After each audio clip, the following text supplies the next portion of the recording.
Hey, Matthew, how are you doing? I am well. How are you, Amy? When the pandemic hit, one of the first things I was bummed about is I knew we wouldn't be able to get together for conferences. And so I have not been able to hang out and hug and chat up with some of my favorite podcasters like yourself. It has been too long since we've been able to do that. Looking forward to getting back into that life, hopefully soon.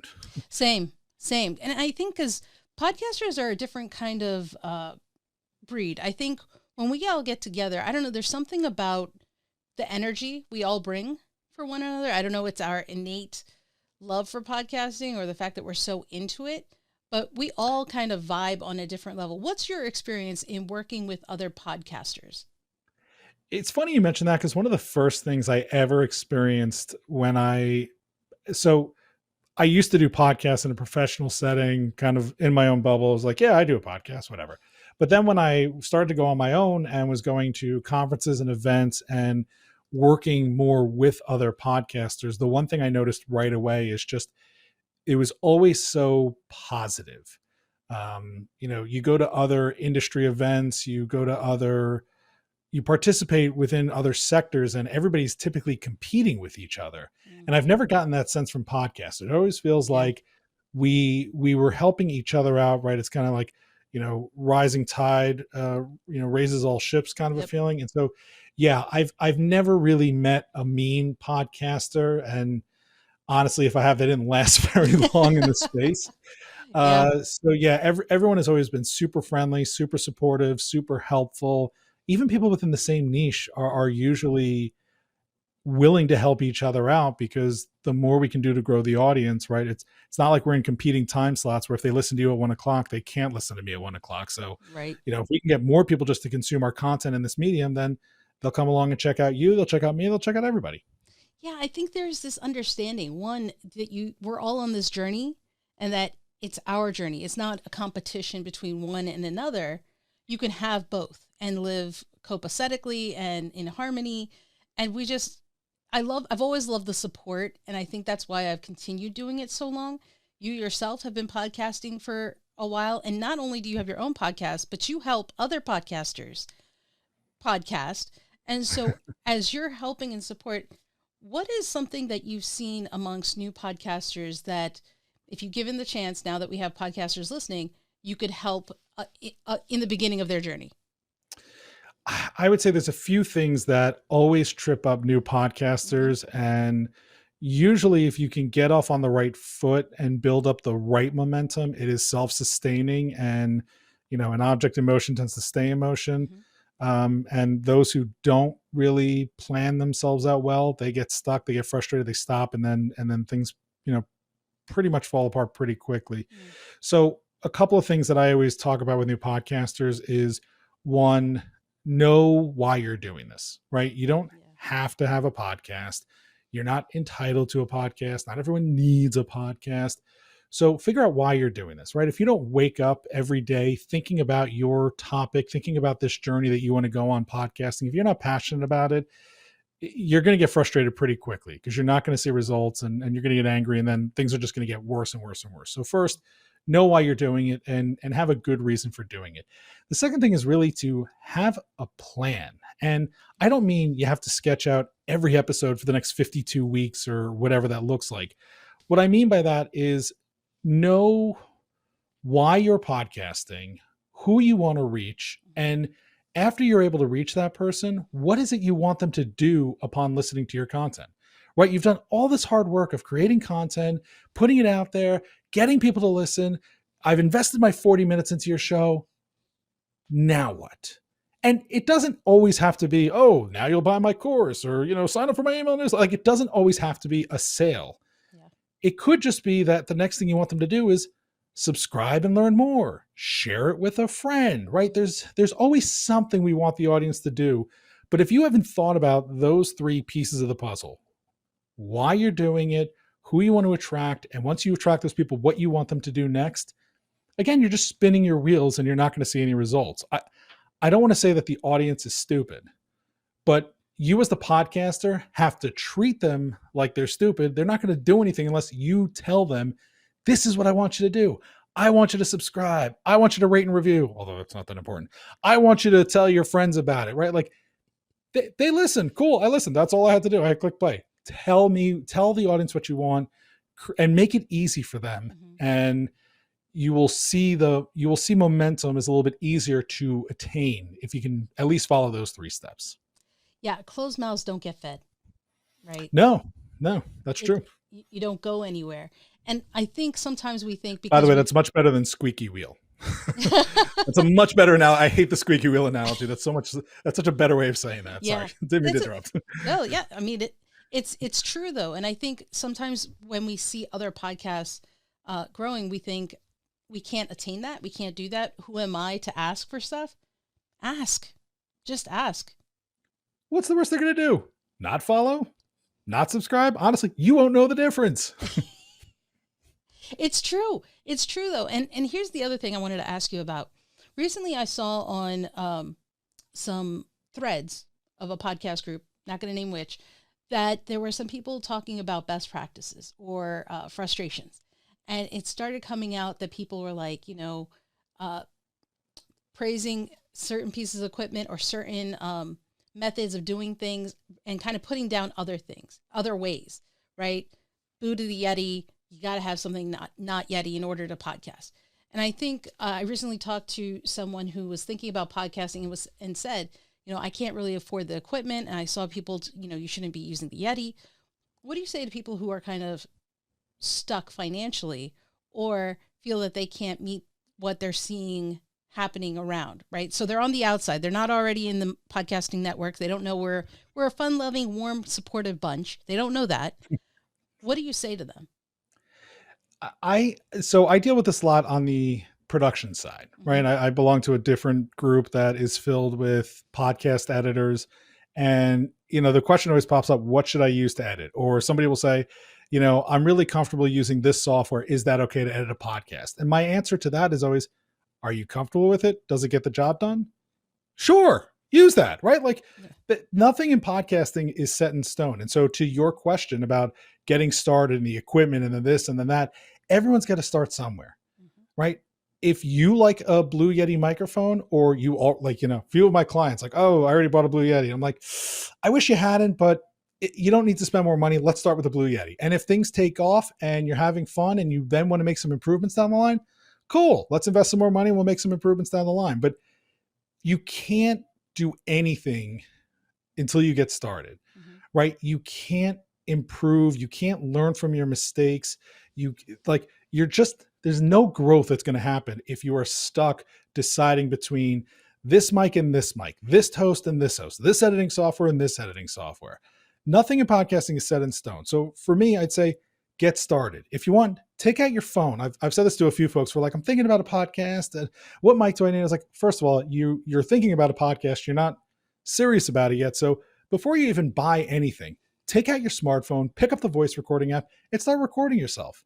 You might think in your head, this is going to be amazing. And then you actually hit record and you realize right? Like this isn't fun. You can't do it. It doesn't translate. Or me and my buddy, we talk on the phone all the time. We're hilarious. We're going to do a podcast. Like, okay, so get on Zoom for free, hit record and do a podcast. Are you still hilarious? You might not be. So start for free. The other thing to add to that I always tell people is your audience wants to be on that improving growth trajectory with you, right? It is so much better to turn to your audience and say, hey, everyone, we started doing this podcast every other week. We're having so much fun. We're doing so well. Now we're going to get it every week, right? Oh, more content. Yay. Or, hey, everyone, we started doing this podcast. I know it doesn't sound great. We were doing it using, 2 tin cans on a piece of string, but thanks to all of your support and, encouragement, we went out and we got $60 microphones. And so the quality is improved. Yay. Right. Like no one's going to get mad at you for improving. You watch your favorite television shows, your favorite YouTubers, whoever, right? Like everybody starts out sucking. Everybody starts out pretty terrible. Like you have to get better. So don't be afraid to suck. Don't be afraid to just start putting stuff out there and allow your audience to come on that journey of improvement with you. They'll be so happy for you. As opposed to the people who turn to me and they say, I'm going to do a podcast every day. All right. They start doing a podcast every day. And after 2 weeks, like, this is exhausting. I'm going to back down to, 3 times a week. Cool. You've just created a sense of disappointment in your audience. Like, it's so much better to create excitement than to create disappointment. So just go out there and do it. If you're going back to the first question, if you're passionate about this topic, right? Podcasts like no one's going to listen anyway. If you podcast like no one's going to listen anyway, if you do it because you wake up every day just beaming with excitement to do or talk or discover or chat, whatever it is you're going to do on your podcast, just do it. There'll be an audience for it. It might not be a Joe Rogan sized audience. That's okay. You'll find your audience. That's what matters. Most people are like, oh, I'm only getting 100 downloads. How often do you talk to 100 people in the room? Especially now, right? You never get 100 people in a room right now. So take 100 people. That's 100 people who just listen to your content. Depending on the size of the room. Depending on the size of the room, that's a packed room. Yes, that could be a very packed. It's a very packed subway car, right? Can you imagine a whole subway car listening to you talk? Right. So I everything he said, guys, everything he said, listen to. I mean, go rewind, look at the description, everything. Or don't. Do it your own way. That's fine. That's true. This is what's worked for me, right? This is what's worked for me and my clients. Podcasting isn't one way, so do what you want. Either way, we provide the information. Matt, one thing I wanted to ask, as an expert, as someone who works with podcasts and different ones, different. Is there an expert here? A wannabe expert. Fine. Yeah, you. This guy here. Can you explain about the Yeti? I've never really understood the frustration that people had, the passionate feelings that people have about the Yeti. I don't really get it.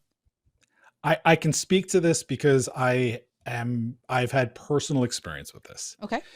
So when I first started podcasting after my career in radio, doing this personally, looking to set up my own studio and equipment, I was drawn to the Yeti for a few reasons. One, it looked amazing, right? Like, it was just a cool looking microphone. Like, wow, my studio's gonna look awesome with this Yeti in there. Two, it offered the moon and the stars, right? Like, oh, you can record yourself. You can record with 2 people. You can record with a bunch of people, right? Like, oh, lots of features. That's also a very attractive thing to have. That's cool. Also, it's going to sound great no matter where you are. Okay, I trust you. Look, right now I'm using my wired earbuds, or I'm using the built-in microphone on my computer. So yeah, it's definitely going to sound better than all that. The problem I quickly discovered with the Yeti is a few things. One, you don't want to record multiple people around a microphone because everybody has a different tone. Everyone has a different volume of their voice. And now you record 2, 3, 4 people around the same microphone, and your wave is going like this. Matthew talks, Amy talks, Matthew talks, Amy talks. And that's a post-production nightmare to have to fix. It's not the worst thing in the world, but you can do. It's not ideal. Okay. Right. It's not ideal. Two, I mean, I think they kind of exaggerate like how effective that is, but that's a different story for a different day. The other thing that is problematic with the Yeti is that it's not made for everyone's environment. So there's 2 main types of microphones out there: condenser microphones and dynamic microphones. A condenser microphone, and I know there's going to be some audiophiles and some engineers and some technical people are going to hear me say this. They're going to go, no, what are you talking about? That's not right. Like, just chill. Okay. This is for people who don't understand. It's very simplified. I get it, but just bear with me. A condenser microphone is active listening, right? It's like sending out sonar looking for sound to pick up. It is going to pick up every noise imaginable. When I had a Blue Yeti, I was in the 3rd floor apartment of a building in a pretty quiet part of town, but I could hear like squirrels fighting on the ground floor through my Blue Yeti when I was recording. So it's powerful. And so in an untreated, unsoundproof environment, homes, offices, right? Like, you're going to pick up a lot. It's going to pick you up, but it's going to pick up everything else as well. A dynamic microphone really requires you to kind of force sound into it. For example, this is a dynamic microphone. I'll show you real quickly. I get real nice and close and personal and intimate with this microphone. You hear me great. You don't hear the AC is running. You don't hear a lot of other stuff. If I move this microphone even over here, where did my sound go? Right? Like, you can tell. Pretty dramatic drop off. So technically, a condenser microphone sounds better. It is fuller, bigger, deeper sound, but it's fuller, bigger, deeper of everything in the world. So for most podcasters, it would be better to get a dynamic microphone, it will still sound great, right? You might not get a 10. You're going to get a 9.7 out of that microphone in terms of quality, but it's going to sound better. It's going to be easier to use. It doesn't require phantom power, which I don't even want to get into this discussion. Yep. The Yeti doesn't because it's a USB, whatever, but like it's just easier. And there's fantastic dynamic microphones out there that are both USB and XLR combined, which means when you're starting off, you plug your microphone into your computer, you plug your headphones in, boom, you're ready to go. And then as you graduate and we get out of a pandemic and you start to do stuff in person, you get a mixer, recorder, whatever, and you need to plug things in, using XLR cables, you've already got it. So for $70 for a Samsung Q2U, $110 for an ATR 2100, you want to sound even better and still have the flexibility, a Shure MV7 with the USB and XLR, you have one piece of equipment, a pair of headphones and a stand, and you're ready to go. So that to me is what's happening. That's why I feel that way about the Yeti. But yeah, the people are passionate about it because there are people who know how to treat a room, know how to use a Yeti correctly. And yeah, it will sound great. I would say 80% of podcasters out there who get it because it looks cool, or somebody, got an affiliate sale or puts out a referral code for it. Most of those people are not going to sound as good on it as they want to sound because they don't know how to use it correctly. And they're being told it can do a million things. And truthfully, it shouldn't, and they're not doing it well. So that's where I fall. If you have a Yeti, cool. If you come to me asking me how to get started with equipment, you will never hear me recommend a Yeti. So it's interesting because I started off with a Yeti in like 2013, not because of any coolness or anything like that, but read the instructions. I did to use it because I know that everyone's like, change the dial. And I'm like, it's faced the wrong way. Faced the wrong way. A lot of people do that too. Right. So all of these things. So I never, I used it, I would like to think properly when I had it. So I never understood that it was such it's such a powerful debate. And it's not really even a debate. It's just that those who are against it are more vocal about it. Like, don't even mention the word Yeti in certain rooms or threads. And it's like, oh, that's interesting. Okay, I'm just going to walk out. I think some of that was like comical at first, but then, yeah, it got, everything escalates. So it got taken to the next level of one person decided, oh, it's not funny anymore. I'm just going to be mean about it. And, you can't buy a Yeti. And I get the comedy because, there are t-shirts even about it. Yeah, it's funny. But I think it's a funny thing. But two things. I remember the reason why I got it was actually sold in Apple stores. Mm-hmm. And so when I bought a laptop, I was like, oh, look at that. Apple recommends a microphone. That's got to be a good one. And also there's a ton of stock photos out there with people using a Yeti because like you said, it looks fancy. But the problem is those stock photos all show them using it wrong. So now you have a ton of people who are using this microphone wrong. And if you've never heard what you're supposed to sound like, you don't know, right? Like it's not your fault. You just you don't know that that's not the full potential you could be getting out of your voice. Also, the Blue Yeti is $200. What is it? I don't know, $200, $160. I just remember thinking like everyone's like, no, just get a Yeti. It's like, but this is cheaper and it's actually going to sound this. So that's where I see it from. I will say I never paid no $200 for that microphone. But I do also, in full transparency, I do actually recommend the ATR 2100 over the Yeti. Because what are you using, by the way? Yours is a little off. I can't see that. Oh, okay. That's a great mic. Yeah, PR40. Yes. So the John Lee Dumas, Pat Flynn recommendation. No, actually, it was a Daryl Darnell recommendation from another trusted voice. Yes, very trusted voice in the space. I like it. And in his defense, I said I was raising money to start podcasting professionally, so to speak, and so I said I wanted the most advanced equipment. So he probably wouldn't have recommended that off the bat for someone starting off, but I said, I want to be able to fundraise, so give me the one that's expensive. But you don't need all that. You don't. That's the thing, guys. You don't need all that. No, not at all. In fact, by the way, the ATR 2100, right, like we were just talking about, it's a good microphone. I'm pretty sure Audio-Technica, the ones who make that microphone, just put out a new version of their USB microphone. I'm going to try and look it up while we're talking here and hopefully not sound crazy as I'm trying to do so. But they basically came out with a competitor to the Shure MV7. Mm. It kind of looks like, one of these big boom dynamic microphones. I think it's $199, but it's also a USB XLR combo, and I cannot find it, so I'll stop wasting everyone's time. But look, shop around. Try, if you can, go into a store, try a few microphones. Every mic Yes.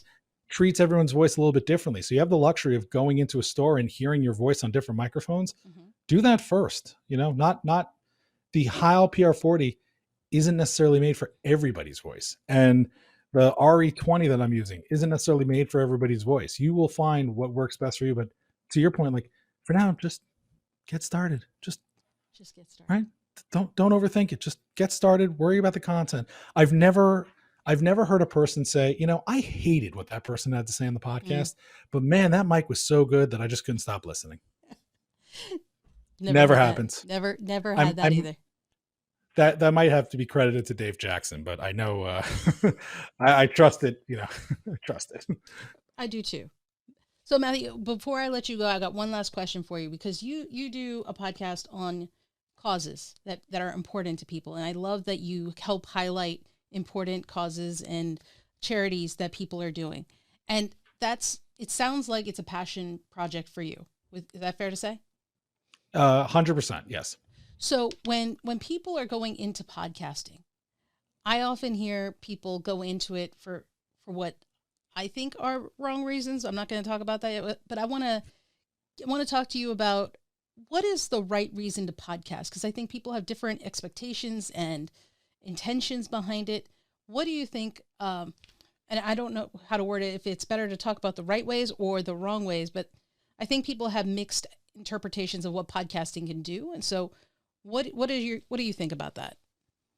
I'll give you a little bit of both. I'll tell you quickly off the bat, wrong reasons to go into podcasting is, I'm going to make $1 million, right? Like, somebody a long time ago put out some material that made it sound like podcasting was a get rich quick scheme. It's not. It's never going to be. Like most internet trends, a couple of people are going to do really, really well.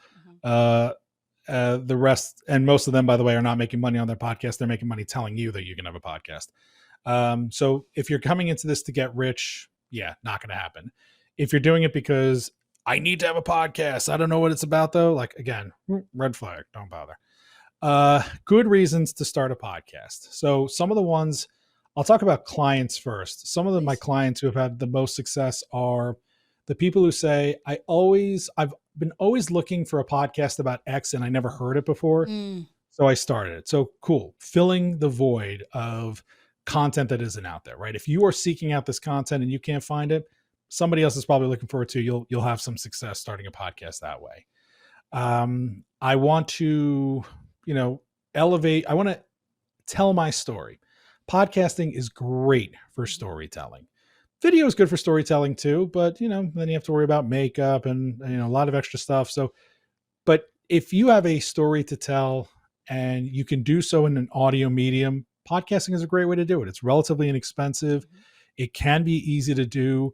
Distribution is fairly cheap, and there's no rules to it. So nobody can tell you went too short or too long, or you were, too naughty with the language or whatever. Like, nobody, there's no rules, right? You do what you want to do. There's formats and things with podcasting experiments that we haven't even seen yet. So go ahead and just do it, right?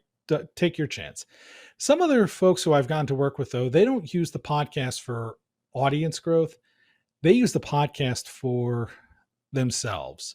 So, one of my early clients was like, I'm just really curious about the topic. And if I reach out to people and say, hey, you have an hour to talk, they're going to go, I don't know who you are. And right, they're not going to pick up the phone. But if you say, hey, I've got a podcast, I'd love to, interview you and ask you questions. All right, all of a sudden, a few more people are interested. And so they use it as a tool for discovery. In a similar vein, and for very similar reasons, a lot of people use it for networking, right? You're an accountant living in San Diego and you cold call a bunch of businesses. Hey, I'm an accountant. You need one? They're going to go, stop cold calling me. Leave me alone. But if you reach out to that same business, say, hey, I'd love to talk about your story and your business and what it does and share it with the community. Yeah, I would love to. And then you've met that person. You have built a lovely relationship with them. And then they could say, so what do you do? I'm an accountant. Funny you mentioned that. I was just thinking about who's doing my taxes this year, right? So Yeah. it's a good networking vehicle. And some people, they don't care who listens. To them, the audience is the person on the other side. Um, and for the Cause Pods audience, well, back to the storytelling, it's also a really good like form of catharticism or like therapy, right? Like, so for a lot of the people I've talked to, maybe they have children with rare genetic issues, or maybe they're LGBTQIA plus. Hopefully, I got up all the letters in I think there. you did. Or maybe they've been dealing with addiction or rehab, and Mm-hmm. what they found was that having a podcast allowed them to vent, to share, but also to find other people and give them a platform. And so it's just become a beautiful experience for them, and they've built so much more on top of that. And they didn't plan on it, right? They didn't go into it with the podcast is the beginning of a sales funnel, and we're gonna grow to 1 billion, blah blah. They just started talking, and all of a sudden they developed community, and Mm-hmm. it blossomed and grew from there very organically, which I thought, I think is always incredible. Um, but it just comes down to passion, right? If you two things, like, if you don't if you're not willing to do this without any listeners, you're not going to get very far, because if you're constantly checking your numbers and they're not Oh, moving as quickly as you want, you'll get frustrated, and then your frustration will come out on air, whatever. But the other thing about this is, if you're not really passionate about it, right, you're not going to smile while you're podcasting. And the difference between the two is, hey everyone, welcome to the show. What are we doing today? I don't know. Versus, hey everyone, welcome to the show. I am so excited you are here to talk about podcasting with Amy on the Podcasters HQ, right? Like, if you don't want to be there talking about it, I don't want to be there listening to it. So yeah. if you can't find that passion for this topic, your business, your sales, whatever it is, even if your passion is just making people laugh, right? Like, it doesn't always have to have a tangible end result, but if you don't have a passion, whatever that result is, you're going to be spinning your wheels. You're going to get frustrated. By the way, I've also seen people who just use podcasting just to connect with friends. Even myself, one of my first personal podcast projects was one of my colleagues and I did a podcast for our company. He left, moved across the country to take on a new job, and we decided we would bring that podcast back in a new form. We didn't care who listened. It was just an excuse for us to keep talking every Nice. week. That's And I've awesome. had a lot of people do that too. So, but it was because, again, we were just passionate about spending time. So follow your passion, follow what interests you, do it with love, do it with a smile on your face, and to the point of everything we said in the beginning, like, just do it. Just get started. Everything can get better. Nothing is set in stone. You have a chance to improve upon it. I'm sure you're going to get great ideas and opportunities and insights and tips and wisdom from this show and from this channel and from the great folks who are doing it. So just get started, and you'll get great support too. The community is lovely. Guys, Mathew said it all. You can find out more about Mathew and the Cause Pods down in the description in the YouTube channel. And if you're listening to this when we air it on a podcast, in the show notes. So be sure to check it out. Mathew, thank you so much for coming on and just sharing the love of podcasting with everyone. Oh, thank you for having me. It is always a pleasure to talk podcasting. And truthfully, it is so good to see you and to chat with you. I could do this all day, whether it was recorded or not. So thank you for having me, Amy. Good to see you. Of course.